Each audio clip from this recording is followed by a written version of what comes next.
Welcome, everybody. It's wonderful to see you in the new year. I am Martha Seelman. I'm the Executive Director of Studio Art Quilt Associates, and we're really thrilled to bring you this wonderful program today. Before we get started, I want to welcome two new sponsors, the Free Spirit Fabric Manufacturing Group and the Quilt Show, who are back sponsoring us again. We really appreciate all of our sponsors because we could not do these programs without their support. I also want to invite everybody who is not currently a member of Studio Art Quilt Associates to consider joining us, because we are about to start this year's SAQA seminar called Material Matters. It's all about the different fibers and other materials that we use to create our art. So it's a really in-depth exploration of the choices that we make both in terms of their impact on society and the environment, and also how the choice of fabric and fiber really changes how your art looks. We hope that you will consider joining us if you're not currently a member. If you use the discount code SEMINAR, SEMINAR, you'll get $20 off a new membership. So we hope that that entices you to join us. It's going to be a really wonderful program. So today in Textile Talks, we have a real treat for you, and that is a presentation of an interview done with collector Frank Klein with his exhibition that was on display at the International Quilt Festival in Houston last November. He was interviewed by Lilo Bowman, who is a SAQA board member and chair of SAQA's development committee. Frank is somebody I met back in 2014 when he bought his very first art quilt out of a SAQA exhibition at Houston. And he'll be telling you a little bit about that. And he has continued collecting ever since and probably owns well over 100 art quilts at this time. 35 masterpieces were on exhibit in Houston. And we will be showing the slideshow of all of those pieces at the end of this program. So if you didn't see it right at the top of the hour, hang in there. We're going to show it again. And if you would like to read more about them, read about the artists, and read about why Frank selects the pieces that he collects, this catalog, Highlights from the Frank Klein Collection, is available in the SAQA store. And it is just a real pleasure to look through it and to read not only what the artist's inspiration was, but also what Frank's inspiration to collect the piece was. So what we're going to do is Lilo interviewed Frank down in Houston. We're going to play a video of that interview, and then both Frank and Lilo are here and we'll be answering questions. So as you watch the video, type your questions into the Q&A box, and we will answer as many of them as we can before the top of the hour. And then we will again be playing the full slideshow of that exhibition. And we hope that you'll stay on and enjoy it with us. And then if you want more, please do go to SAQA store and purchase a copy of the catalog for yourself. Before we get really started, I want to just say thank you, first of all, to Frank and his assistant curator, Ellie Chu, for helping us put this program together.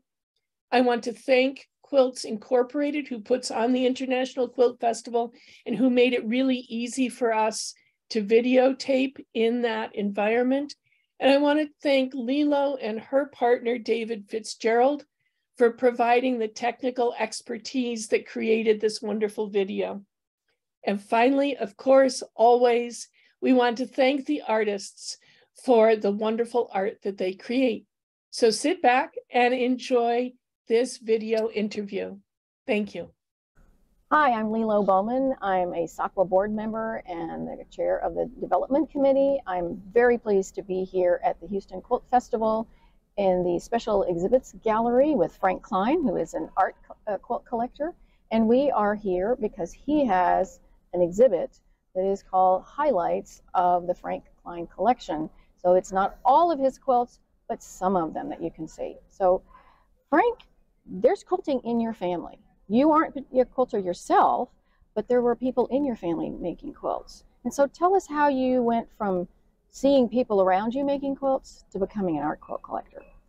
Well, it started with photography. I'm a photographer, and as you get involved with the arts like photography, then you start to learn about other photographers and what inspired them. And I got inspired by paintings, especially Salvador Dali and the Surrealistic movement. And as I got more and more into these different venues of art, sculptures, things like that, your mind expands and you're no longer satisfied with one single venue. the whole point of collecting these quilts for me is to expand my consciousness and become more and more alive, more and more aware.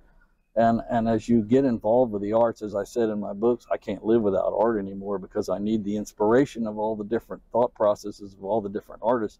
And as we go through this collection today, I think you'll see a wide variety. I'm one of the few people that I've been told that actually collect opposites, as the Angel of Silver, and then Kathy Knight as Goddess of Never-Ending Chaos, and then some of the nature is my main subject, because I was raised on a ranch, and where I got started with the Quilt Festival was my sisters and my other kept coming here year after year after year and bragged on the Quilt Festival. And you finally said, okay, yes, I've got to go see what you've been talking about. Yes, as you mature and become more and more aware of things, you want to see other venues. And I was 2002, 2004, I can't remember when it was, it's been so long, but I was literally blown away. I remember seeing one of these art quilts, I guess it was in SAQA special exhibits way back there. And it was a woman from France who had these pictures of butterflies in a forest, and it literally looked like you could reach into this three-dimensional thing. I was blown away. I think most people who don't know about art quilts like this have no idea the depth and, and the thoughts that go into this. The creativity is what I'm saying. Absolutely. Now, were the people in your family making art quilts, or were they doing the more traditional kind? So you were used to the terminology and talking about all the fabric that they have to gather and that sort of thing in the making, but they were looking at art quilts, or they were looking at traditional? Well, everything. Or they were looking at everything. Everything. Yes, they did more. My mother especially did more traditional quilts with patterns and things, and she always loved these bright colors. And my sisters now that have been doing this for years, Sharon has, bigger sister Sharon now has an art quilt in the Texas Quilt Museum right now hanging. So we've all matured through the years and what we've decided to do. Art quilts are more challenging. I have a friend who's an art quilter and says, the reason I got into art quilts is because I can't stitch a straight line. So you got to find where you're happiest. Absolutely. Absolutely. So, all right, you came to the show, you saw some spectacular quilts. Then what made you decide, I want to buy some of these? I want to have these in my life. Well, the situation changed. We've been on that ranch since 1878, and the Eagle Ford Shale happened, and we actually had some disposable income where I could actually spend some money on art quilts. Right. And the story to tie that into the Angel of Silver here is, as I had been,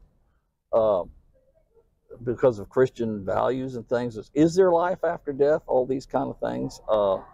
And I had gone to cemetery photographing portraits of angel statues that I didn't know the whole story behind all that, but they're hand carved in Italy. They used to be, and they're marble, and they're standing out here in these cemeteries, and they're literally works of art. And if you really look, I have to give the sculptors credit.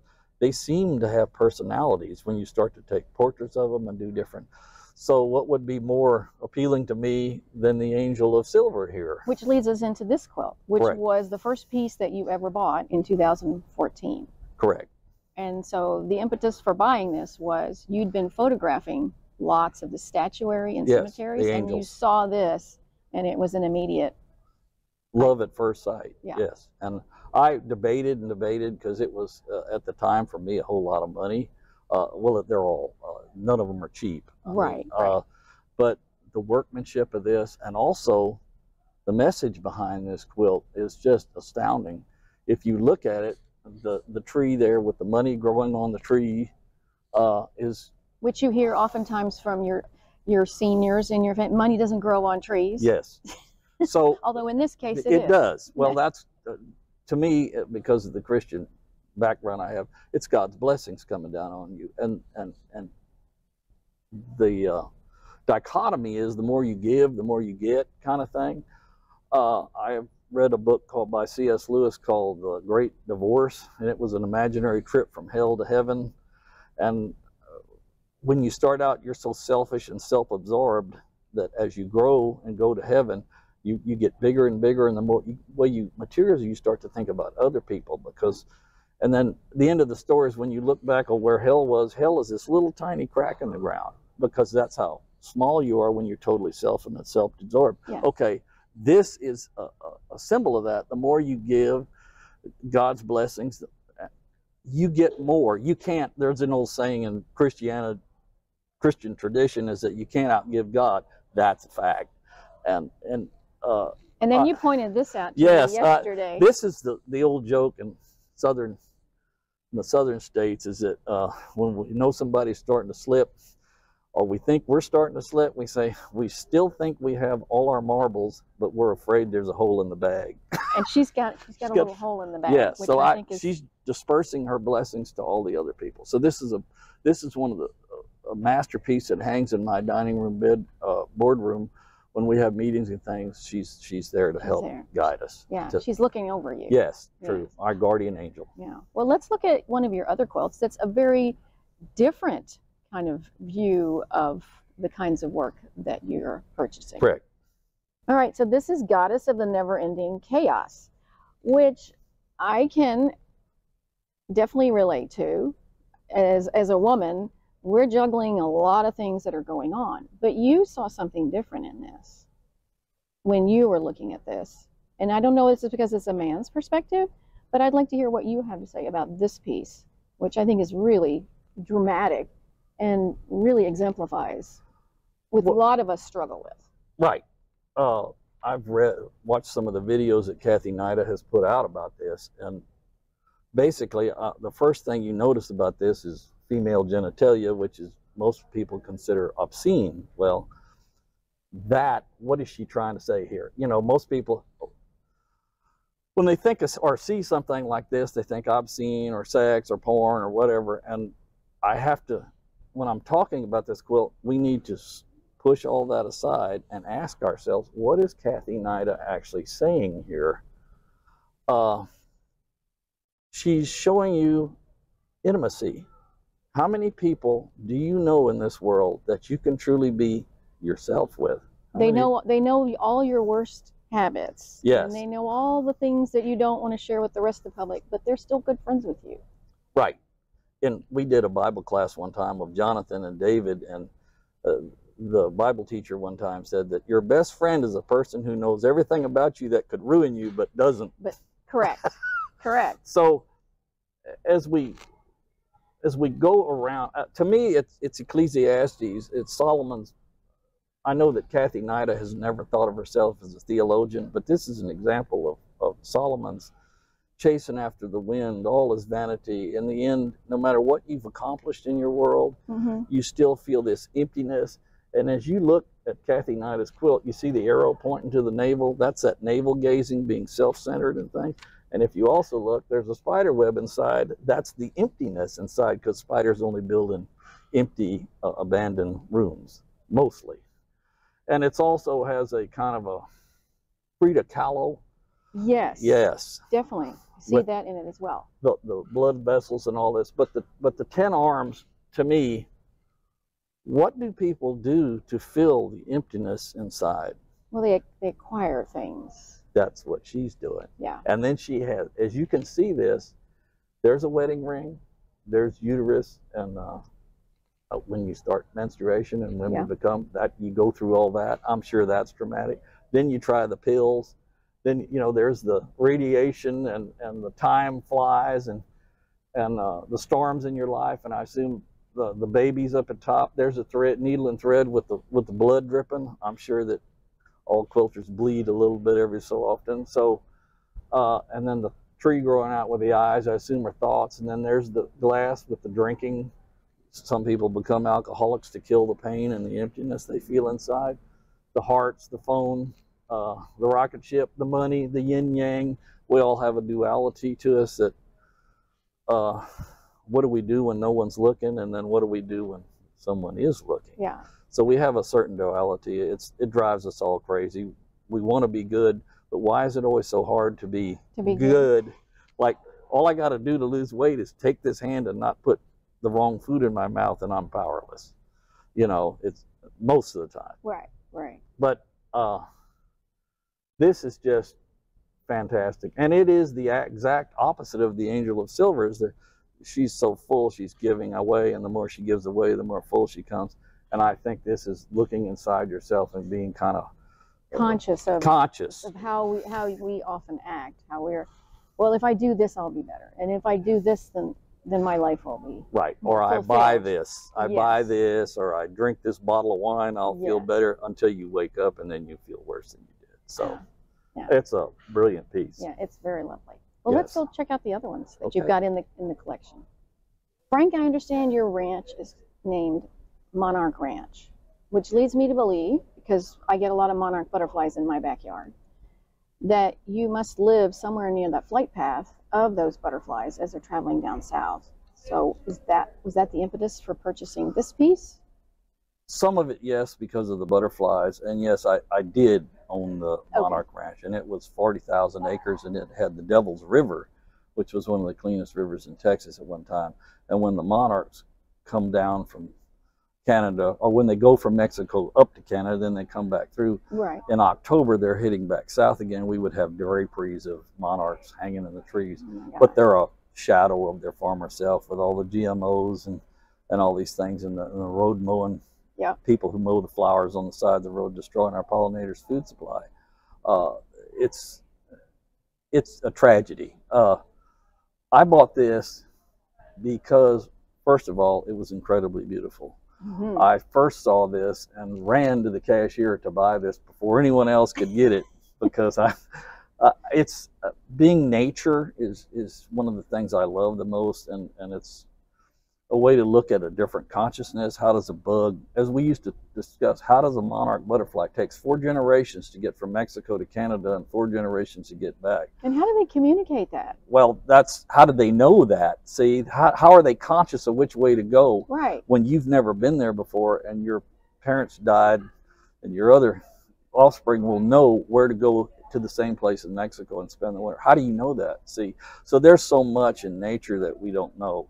And another thing that I love about this quilt is that it shows a development of maturity, and also becoming aware of things around you. I say consciousness a lot, because, like we just said, what is a monarch butterfly conscious of, that it knows which way to go? Right, right. When we don't know which way to go. But at one time, this beautiful butterfly was a worm crawling around on the ground. That a lot of people don't realize what it is. Correct. And they say, oh, there's a bug in my yard, I need to get rid of it. Spray it. Yes. Yes. Just spray it. It's and eaten. then, lo and behold, it turns into something gorgeous, and everybody loves butterflies. Right. Fluttering Everyone around. loves butterflies, but they hate the caterpillars. They just don't realize that little guy that was crawling out on the ground. Correct. And the metamorphosis, when you see a caterpillar, and then you see a chrysalis, and then you see a butterfly hatch out of it, how on earth does a worm turn into that? And to me, that's a metaphor for being born again kind of thing, because you have a new mind, and you, instead of thinking about the lowly things, like we talked earlier about C.S. Lewis, when you're down in hell and you're all self-absorbed, you're crawling around on your belly, and then you wake up one day and you start to, there's other people in the world, and the more you help other people, become conscious of who they are and how precious they really are. No matter what color you are, no matter, everyone is so special. I meet people now that from all over the world come through these art, which is another one of the benefits of being involved in the art quilt. I talk to people from France, Portugal, Africa, Japan, China. I mean, it's literally an amazing, this is really good for the rancher from Garfield, who has no PhD or not even You're meeting like minds. Absolutely. Who enjoy looking at wonderful art, but also learning and figuring out, well, what was the artist thinking? And what do I see in this? This is what the artist saw. It might be written on the card, but this is what you're seeing. Correct. It's relating to your life and your experience. Right. Everyone who interprets, I think the interpretation of the art is one of the greatest joys, because when I tell some of the artists, well, this is what this means to me, they're literally amazed, because they have no idea that would mean that to this individual. And I try to build them up and encourage them and everything. The more they do, the better it is. I mean, and you'll find out that the more you give and you learn, the more you give and learn, because it feels so good and it's so satisfying. And that's what heaven is like, encouraging other people to be greater. I can't wait to see the art quilts in heaven, if there is such a place. Can you imagine that? They have eternity to work on these masterpieces. And so, they have all the supplies. And yes. And we don't have to worry about money and where it's all coming from. Right, exactly. Now, as I was reading through the catalog, and I was reading about Sizzle, which is a New York beauty pattern, I found it really interesting that for most of us, we look at New York beauty and what do we think of? Statue of Liberty. But you, on the other hand, took it in a whole other direction, and you thought about how the cosmic area, the Big Bang. The Big Bang with all the explosions, and that never would have occurred to me until you said that. And then it does make sense when you're looking at it. Right. So tell me more about that. Well, the first time, this was a prize winner at IQA here one time. I don't remember what the category was, but as soon as I saw that, I saw creation. It straight out of the box. I said, the center of the universe. And as you can see this, now that they have all these Hubble telescopes and we can see further and further out into space, and as you look further and further, the light that took billions of years to get here, we can look at the beginning of the universe. And now they just had some photographs show up lately from the new telescope that's out in space, that there's galaxies as far as you can see that are almost at the beginning of time. Okay, what was the beginning of time? What was the Big Bang Theory? Where did the universe, everyone has had these thoughts. Where did the universe come from? You know, is there a God? Is it true? Is it creation? You know, how did this, is this a giant accident? You know, and when the Big Bang Theory took place, or the explosion, whatever you want to call it, I looked at it as sort of a creator's handiwork. All this was in flux. You can, and it's a perfect name, sizzle. The world, the universe was sizzling and crackling.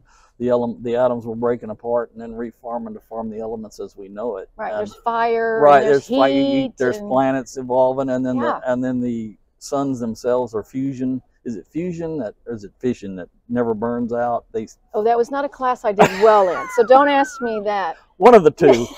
But and then the time involved is just, you feel like such a little ant or insect that you're just barely here and For barely a speck of time. Yes, absolutely. And here we have the creation of the universe in sizzle. Yeah. I think it's fabulous. It's just, I think as quilters, we immediately recognize the pattern. Correct. And we've been told that's the name of it, so that's where we go. You came into it from a totally different arena. Correct. And I really, a different consciousness. See? A different consciousness. See, we're all learning. Yes, see? absolutely. And I know that the quilt artist, Carla West D, sent me an email and said, believe it or not, she said, it's so wonderful when someone gets it. And she says, this is exactly what I was thinking about when I was making this. Can you believe that? Oh my gosh, that's great. So there's two consciousnesses that are seeing. When you look at this quilt now, you think of creation, don't you? It's now I do. It's no longer the New York. She just happened to use that pattern. Correct.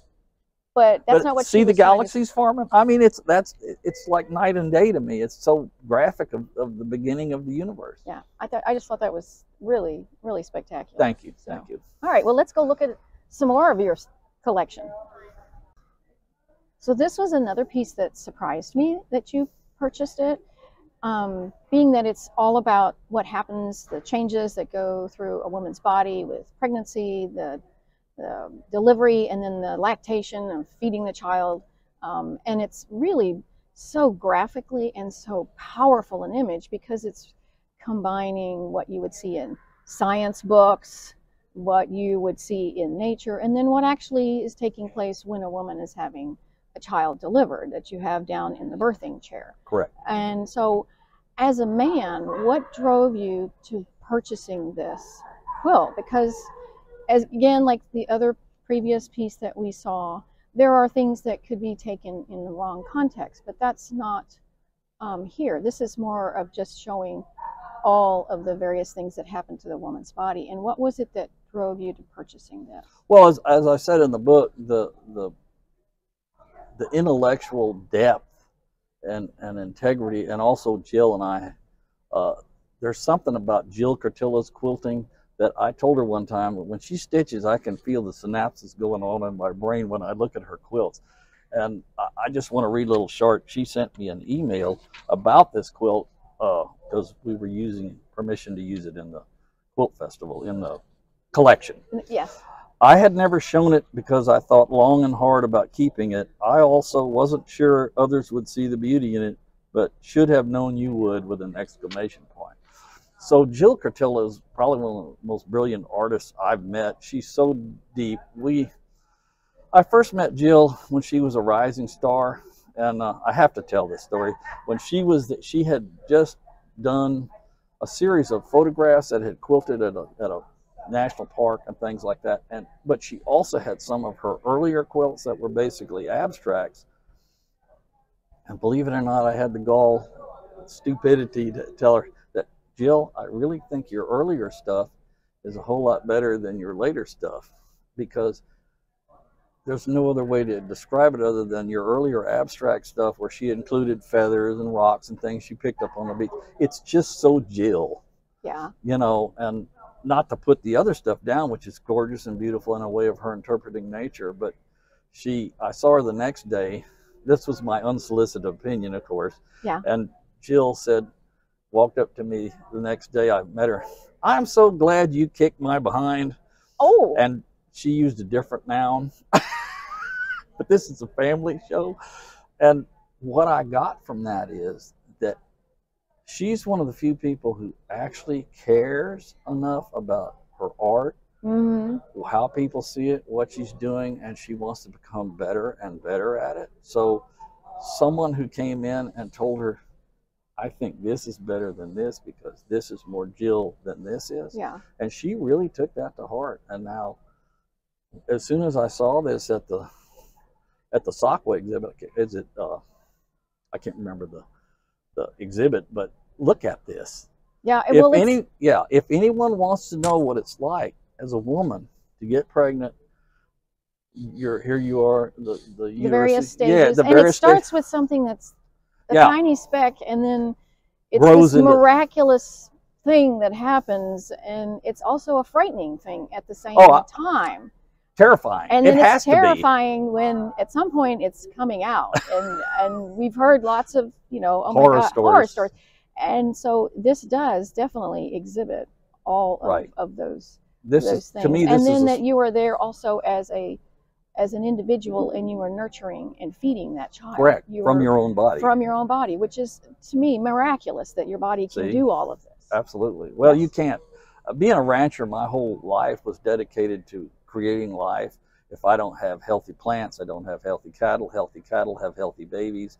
Right. And a story is when you do your fertility tests on your bulls to get into, we electroejaculate them, catch semen, and then we put it under a microscope to make sure they're good, so that you have the best. Yes. Well, that they're possible. fertile, that you don't go out there and you come back 90 days later, there's no baby calves because the bull's sterile. But every time the vet and I look at a slide of semen and you see this boiling mass of like amazing. A tart, and I said, this 2,000-pound bull's genetics are in that one single cell. And every time we look at that, we have to stand back in awe at how can this possibly be? And then the DNA strands combine and you've got a little baby calf. It's literally a little miracle. It is. All of us are basically miracles. So that's why I'm very pro-life, because that's my job, is to make a happy, healthy environment so that you can further life. Yes. Absolutely. Correct. Well, I think this is spectacular. So. Oh, I agree. Jill's really great. Well, I think this is a really fun piece, because I don't ever see this happening in nature. I surely wouldn't want to ride on the head of an alligator. I don't care if I was a bird or a turtle or something else. So I love the whimsy of this piece. Oh, that's exactly what drew me to it first. First of all, it's nature, and I said I always give nature-themed quilts a second look or third look or fourth look, or buy them. Yeah. And this is in a way hilarious, and it's also an oxymoron, because this would never happen in nature. If you were an egret and sat on top of an alligator, you would probably end up in his belly extremely fast. This is an analogy to me of people who take risks and do things because they think no one's watching.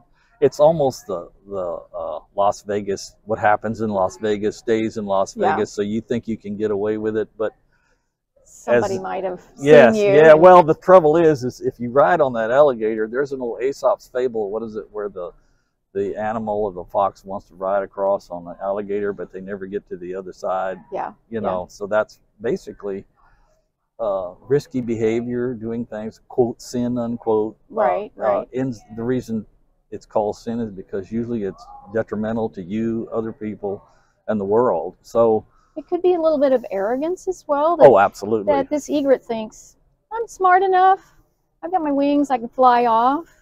You're an extremely wise individual. You are a conscious individual. I never thought of that, but yes, arrogance is always involved in doing something that's, quote, amoral, a little bit dangerous or risky, is that it won't affect me. As you can see, the alligator there, I love it's almost grinning because it's almost like you think you're safe. And I love the way she did with where it comes out of the quilt and the toe is dipping in the water and then the ripples. It's a fanciful piece. It's wonderful. I mean, it's wonderful, and it also has a morality to it that I see in it, and obviously you saw in it. So we're doing. There's a turtle. So yes, what happens in the swamp doesn't stay in the swamp. Usually. Yes. So well, it's wonderful. It's a lovely piece. So this piece by Bobby Shapiro Nolan is based on her thoughts of what it would have been like in Provence, France, and being out on a day, especially when she was talking about Van Gogh, the painter. And we know he had lots of mental problems. He had lots of times when things were really dark for him, but on those days when he could go out and be engaged with nature. And so this was what was inspired this quilt. So because you are also really connected with nature, you talked about how you want to make sure your cattle and your plants are healthy. You had a ranch where there was the monarch butterflies coming through. So nature is really definitely a part of you. And so was that what brought you to this piece as well? Because again, it's nature, the clusters of monarchs that are, like you said, they're just carpets of them covering everything. What is it that you found appealing about this piece? The first thing, of course, was I see a few butterflies, and of course that drew my attention to begin with. But then I noticed that the construction of it, she used 3 different pieces here, and this is basically a crochet piece, and then she sprayed painted it to make it stiff. And to me, what this represents is the interconnectedness of nature, all of us. They now know that fungus has over 100 words it uses to communicate. This just came out. I saw a special on it 2 or 3 weeks ago, that they now know that fungus can talk to the fungus a mile away through all the mycelium and all that go through the ground, which is, there's so much of the consciousness that they say there's more things in heaven and earth than we'll ever know about. Absolutely. There's a lot of things going on under our feet that we're not aware of. Correct. That are vital to our survival that we don't know about. You know, I also love this because it's untouched. The tree, the flowers, the grass, and then the butterflies. And we talked earlier about the caterpillars feeding on all this. We're having one of the biggest natural catastrophes in the state of Texas is happening right now, because I don't know who's in charge of the highway departments and things, but they're in April. If you want to destroy the world, mow April, May, because April and May are when the wildflowers are at their peak. The pollinators and the honeybees are building all their reserves of honey and things. The pollinators fertilize our crops. And the birds are having all of their offspring. And the babies are on the ground, and the baby fawns are in the tall grass. And when you mow that off, you chop up baby fawns, you chop up baby birds, you chop up baby bunnies. And not only that, you destroy the food supply of our pollinators, whose very lives we depend on. Right. It's beyond, it's people who are completely unconscious. And they're unaware. So I don't think people do it in a negative way. They're just unaware that, as you said, sheer all ignorance. of this is going on and I'm not ever noticed it. and I'm just mowing the lawn because I Right. want the lawn lower. Right. But if they were had more information maybe, or they're more aware of, okay, yes, you want to have a lower lawn, but wait another month or two and then cut it. Correct. I don't know. I don't know what is the answer, but I think education is definitely an answer. That's what we're doing right now. So for individuals. Yes. So if you want to increase production in your garden at all, in your neighborhood, in what you're eating, look at what you're doing. Right. There's a organic gardener named Bob Wester, who's on the radio in San Antonio every morning, and it's gotten so bad with the pollinators. He's sometimes tells people to go out there with a paintbrush and pollinate your gourds and your squash. I don't want to have to do that. Well, because we kill the honeybees' food supply. I don't think the trachea mites and the honeybees are in decline because of a parasite called trachea mites. So we're going to really help them out. Let's mow off their food supply all over Texas in April and May. It's absolute insanity. Yeah, yeah. So that's my soapbox for the day. So let's end on a high note. Okay. On this one, because it is a joyful quilt. Oh, absolutely. It is happy. It is a beautiful day. In fact, I wrote in the book there that if only you take the time to look at what nature is, including the fungus and the things that you don't think are so pretty, but they're all integrated. You can't have the flowers without the butterflies and the butterflies without the flowers. And you and I can't live and breathe with the plants doing their photosynthesis, changing carbon dioxide into oxygen. The whole world is such a joy. It's so deep, it's so big. And the more you look at the world, the more you will look inside yourself, and hopefully you'll start to grow at a geometric rate too. And that's what this exhibit is all about. Yeah. Well, speaking of this exhibit, this has been fabulous. And we've only touched on a few of the quilts because there's not time to talk about every single one of them, but definitely this catalog that you've put together, which is lovely. It features every single quilt that's in the exhibit, a write-up by the curator, but then also your perception of what drew you to the quilt itself. So I highly recommend that people get this as well. Correct. And I also want to mention Dr. Sandra Sider, because this was her idea. Yeah. And everyone who's in SAQA knows Sandra.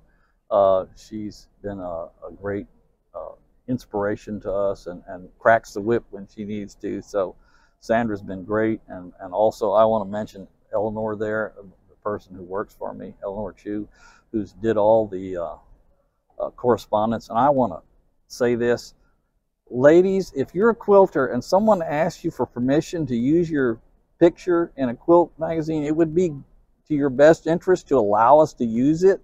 I know you have to be careful about people misusing your images, but we're for real. I mean, and the people who gave us permission to use these images are in the International Quilt Festival, and this is a celebration of being world-class art.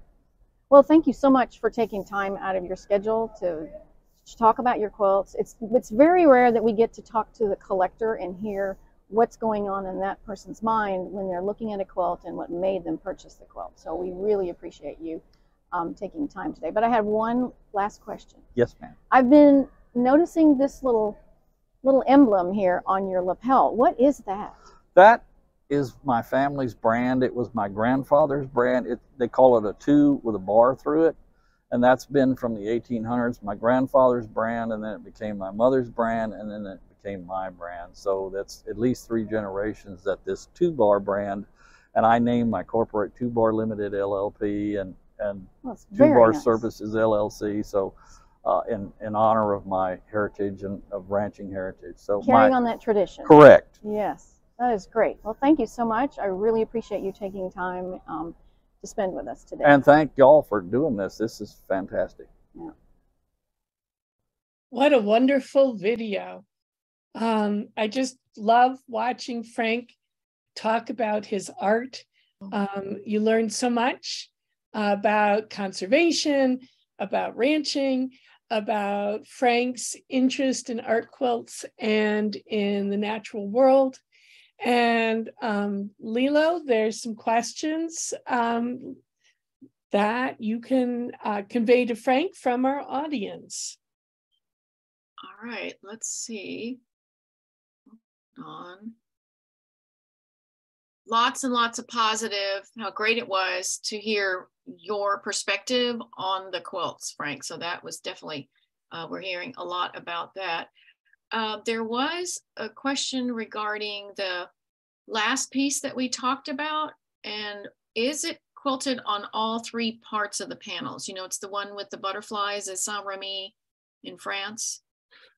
Yes, the two end panels were, but the centerpiece was crocheted, so no, it wasn't quilted, but it was sewed and integrated into the other two pieces. It's a very unique piece. That's why I bought it. It's so beautiful too. And as I said, it's nature involved, which is my favorite subject of all. Mm-hmm. And then I had a question, which is, how many pieces do you think are in your collection now, Frank? Oh, it's over 300. Oh my goodness. Yes, we have a whole lot of auction quilts too, but it gets to be a sickness.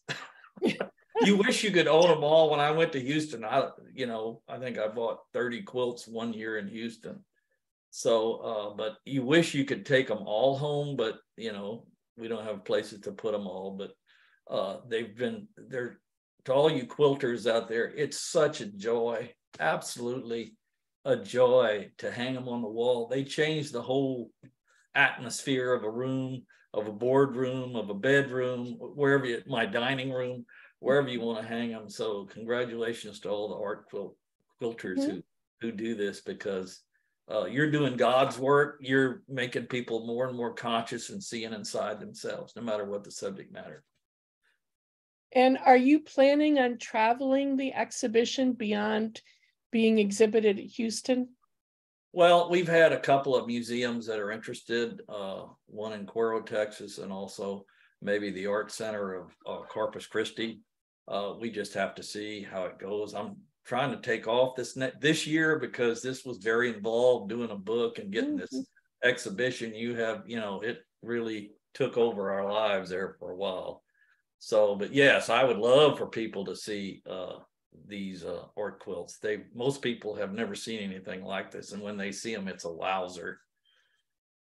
We did get one other question that came in just a minute ago. So what are you doing regarding conservation of the quilts that you have? Because obviously you're not having every one of these hanging and displayed around in your house. So what are you doing just so that they're not all exposed to light at the same time, or dust or anything of that sort? I think you told me that you were creating some kind of a storage space at one time. Correct. Right now we have a lot of different beds, and we have them laying flat, and we believe it, the traditional way. Yes, okay. We interlace them with acid-free paper, and then we sometimes on a king-size bed you can put 2 or 3 on, and then cover it with paper. Yes, they're all laying flat that are in storage, and then we also put interleave with acid-free paper, and then on top of the acid-free paper on the very top we put another piece of linen over the top so they're light fast, and we make sure we don't have rodents or insects or anything like that and climate control, make sure we don't have a high humidity with the air conditioner, and we take the best we can care of them. I'm in the process of designing a storage building on my ranch there in DeWitt County, and we're going to specially make trays where you can lay the art quilts flat and also be climate controlled and safe and dry, and no insects or rodents to bother them. So that's the plan. Yeah. And also, do you talk with other people who are maybe considering starting a collection, that they've maybe bought a few pieces, but then now they're thinking like you that they want to continue this? Are you sort of there to sort of mentor them and brainstorm with them of how you go about collecting pieces? I haven't really had an in-depth conversation with anybody about the quilt collecting yet, because I'm living there in rural Texas. I don't meet a whole lot of people, and I'm not on any of the social media platforms right now. But if anyone wants to talk to me anytime, let me know. I'll tell you what I do, and if you're interested in what it takes a lot of time, and it's always collect what you love. I never collect anything but, well, this will be a great investment, or this will be, you know, maybe worth something. That doesn't enter my mind. If it speaks to your heart, buy it. When they hang on the wall and you look like the Angel of Silver was gone for 3 years. And I said in that book, when I hung her up on the wall, when I got it home, I literally got tears in my eyes. She's so beautiful. She is beautiful, and you have her displayed in a gorgeous place in your home as well. It's really fun to see her there. Thank you. We are getting towards the end of our hour. I really want to thank you and Ellie and Lilo for making this possible. It was a wonderful presentation.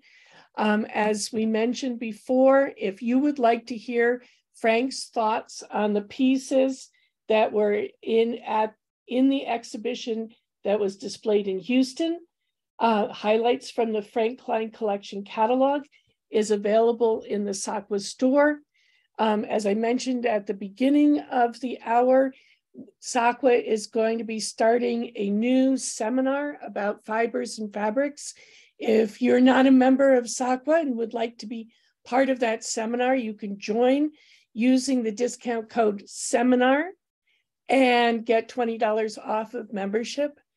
I hope that everybody will be with us next week when the International Quilt Museum will be presenting Michael McCormick and Mary Fons talking about risk, intuition, and the power of story as it relates to Quilt Folk magazine. I don't want to miss that one. It should be really interesting. They're both very dynamic people and have a great story to tell themselves. We're going to be showing the entire exhibition slideshow coming up shortly. And again, if you enjoy Textile Talks, please consider making a donation to support us, because putting on these programs costs around $50,000, and we need your support to keep them happening. Frank, thank you so much. Lilo, thank you. This was a wonderful program, and everybody really enjoyed hearing about the collection and Frank's ideas behind why he collects what he collects. Thank you so much.